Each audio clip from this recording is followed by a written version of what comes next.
రాహుల్ బాబు, మీతో మాట్లాడాలి. అభి, కాసేపు నన్ను డిస్టర్బ్ చేయకు ప్లీజ్. ఇప్పుడు మీరు దేని గురించి బాధపడుతున్నారో నాకు అర్థమైంది. బాధపడుతుంది మనసులో నుంచి ఇతరులతో పంచుకోండి, లేదంటే మనసులోనే భారం పెరిగిపోతుంది. ఆంటీ గారు కూడా ఇంతే. అప్పుడప్పుడు మీలానే ఇలా డల్గా ఉంటారు, ఏదో పోగొట్టుకున్నట్టుగా దిగులుగా కనిపిస్తారు. దానికి కారణం ఏంటి పట్నం బాబు?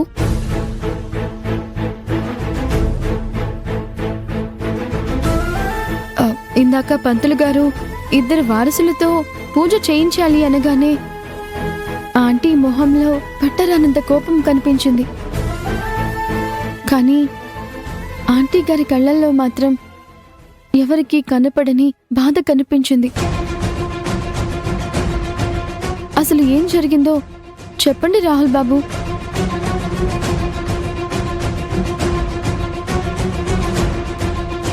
బంధాలకి బంధుత్వాలకి విలువచ్చే ఆంటీ గారు తన వారసుల్ని ఎందుకు దూరం పెట్టారు?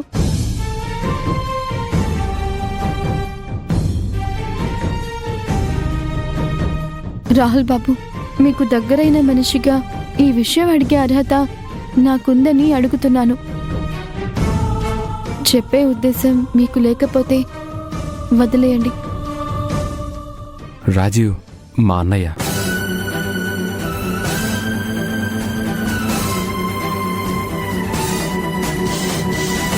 తను ఒక అమ్మాయిని ప్రేమించి పెళ్లి చేసుకున్నాడు. ఆ పెళ్ళే అప్పటి వరకు సంతోషంగా ఉన్న మా కుటుంబంలో కలతలు తీసుకొచ్చింది.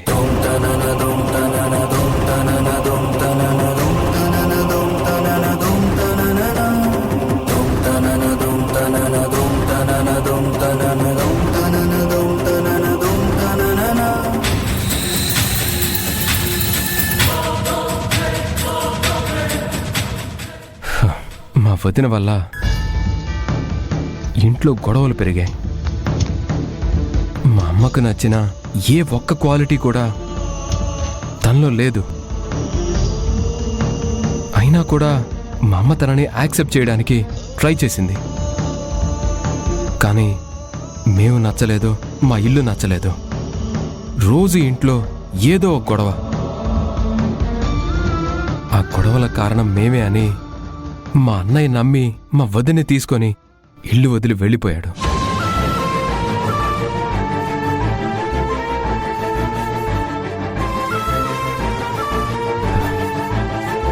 పైకి ఎంత నార్మల్గా కనిపించినా ఆ బాధ అమ్మని క్షణక్షణం బాధిస్తూనే ఉంటుంది.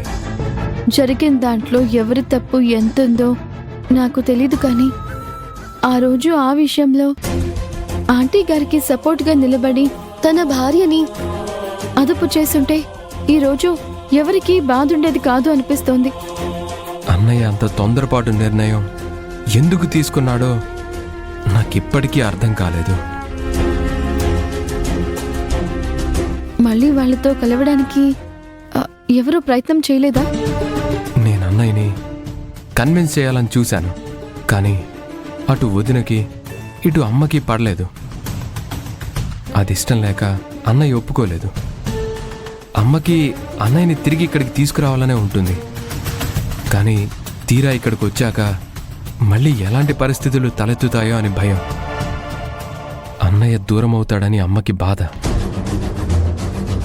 అన్నయ్య అమ్మకి విలువనిచ్చేవాడు, కానీ ఆ కోపం భయం మాత్రం అమ్మకి ఉంది, అన్నయ్యకి ఉంది. అందుకే మేము సైలెంట్గా ఉన్నాం. మీ అన్నయ్య సంగతి అటుంచండి, భార్య చెప్తే అవుతుంది. పోనీ మీ వదిన గారికి మీరైనా నచ్చ చెప్పకపోయారా? ఆవిడ చాలా మొండిగటం అభి. ఎవ్వరి మాట వినదు. కనీసం వాళ్ళకి పాప పుట్టినప్పుడు కూడా మమ్మల్ని ఎవరినీ రానివ్వలేదు. వాళ్ళని మాకు దగ్గర కానివ్వలేదు.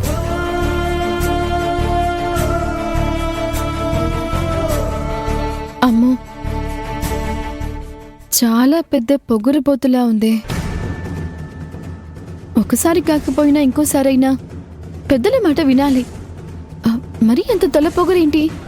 చదువు, అందం, సంపాదన అవే ఆవిడ పొగరు. తల పొగరుండే ఆడవాళ్ళని చూశాను కానీ ఈవిడేంటి పొగరుకే మారు పేరులా ఉంది.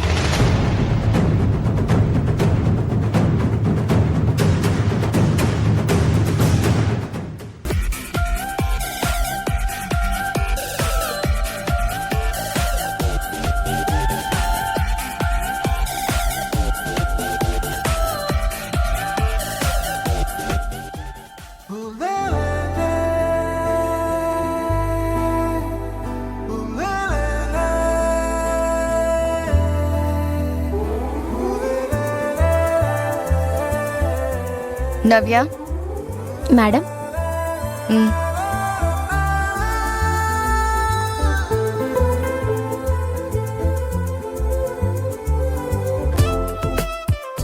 నవ్య ఆ ఫౌండేషన్ క్రీమ్ ఇవ్వు.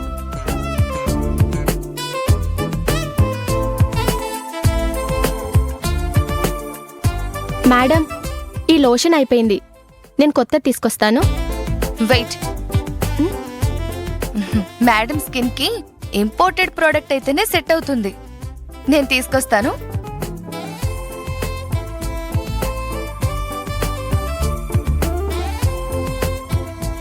మేడం ఇంపోర్టెడ్ లోషన్ అంటున్నారు కదా, ఎక్కడుంది మేడం?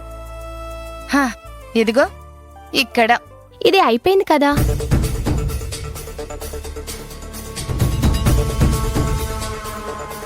ఎలా అయిపోతుంది? ఇది పట్టుకో. ఏం చేస్తున్నారు మేడం? నేను చేసేది నువ్వు చూస్తూ ఉండు. మేడం మేడం మేడం, మీరేంటి నీళ్లు ఇందులో పోస్తున్నారు? హా, ఇవ్వు. లేకపోతే నిజంగానే కొత్త లోషన్ తీసుకొస్తాననుకున్నావా? ఇలా వేస్ట్ చేసుకుంటూ పోతే మనకి మిగిలేది ఈ క్రీమే. కానీ మేడం దీనివల్ల మేకప్ పాడైపోతుందేమో. మేకప్ పాడవకుండా కవరప్ చేయడం ఎలాగో ఇప్పుడు నువ్వు నేర్చుకుందు గాని. పద. ఈవిడకింత కక్కుర్తేంటో. ఏం చూస్తున్నావు? పద. మ్,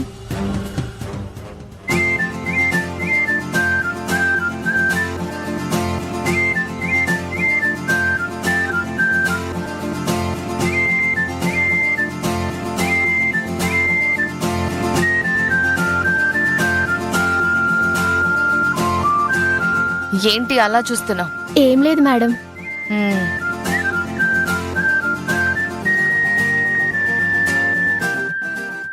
మేడం అయిపోయింది.